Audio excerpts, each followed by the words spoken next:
dipersembahkan program Santapan Rohani. Ini terambil dari Yesaya pasal yang ke-9 ayat yang pertama sampai dengan ayat yang ke-5. Yesaya pasal yang ke-9 ayat yang pertama sampai dengan ayat yang ke-5.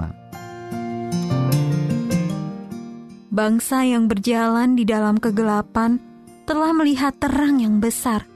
Mereka yang diam di negeri kekelaman, atasnya terang telah bersinar.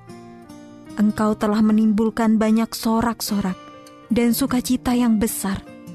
Mereka telah bersukacita di hadapanmu, seperti sukacita di waktu panen. Seperti orang bersorak-sorak di waktu membagi-bagi jarahan.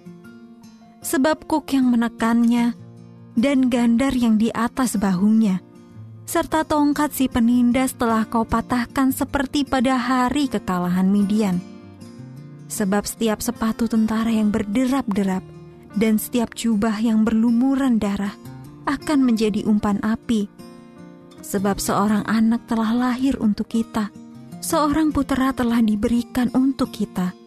Lambang pemerintahan ada di atas bahunya, dan namanya disebutkan orang, Penasihat Ajaib, Allah yang perkasa, Bapa yang kekal, Raja Damai. Ayat Mas renungan hari ini terambil dari Yesaya pasal yang ke-9 ayat yang pertama. Bangsa yang berjalan di dalam kegelapan telah melihat terang yang besar. Judul renungan kali ini menghadapi kegelapan, ditulis oleh Glenn Peikiam. Pada pertengahan dekade 1960-an, 2 orang berpartisipasi dalam penelitian tentang dampak kegelapan pada jiwa manusia. Mereka memasuki gua yang terpisah. Sementara para peneliti mengamati kebiasaan makan dan tidur mereka.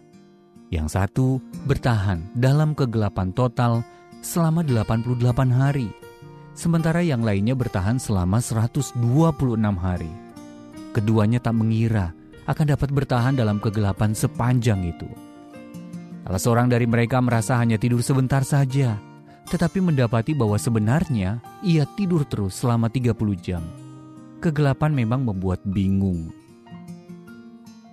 Umat Allah merasakan gelapnya menantikan pembuangan yang akan datang.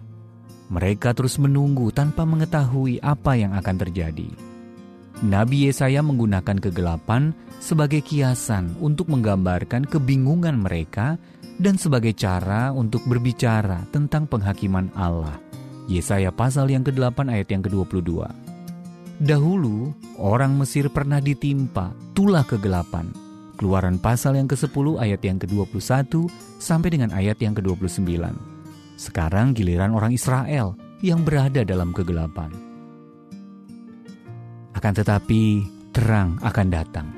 Yesaya 9 ayat yang pertama berkata, bangsa yang berjalan di dalam kegelapan telah melihat terang yang besar. Mereka yang diam di negeri kekelaman, atasnya terang telah bersinar. Penindasan akan dihancurkan, kebingungan akan berakhir. Seorang anak akan datang, membawa perubahan total dan hari yang baru, hari pengampunan dan kebebasan. Ayat yang kelima. Yesus akhirnya datang. Meskipun kegelapan dunia dapat membuat kita bingung dan kehilangan arah, kiranya kita mengalami penghiburan dan pengampunan, kelepasan dan terang yang dihadirkan oleh Kristus. Bagaimana rasanya menyambut hari baru yang penuh kebebasan dan pengampunan, dan bagaimana Anda dapat menyambut terang Kristus hari ini? Tuhan Yesus terkasih, pancarkanlah terang-Mu dalam hidupku. Bawalah pengampunan dan kelepasan bagiku, dan mampukanlah aku hidup dalam terang kedatangan-Mu.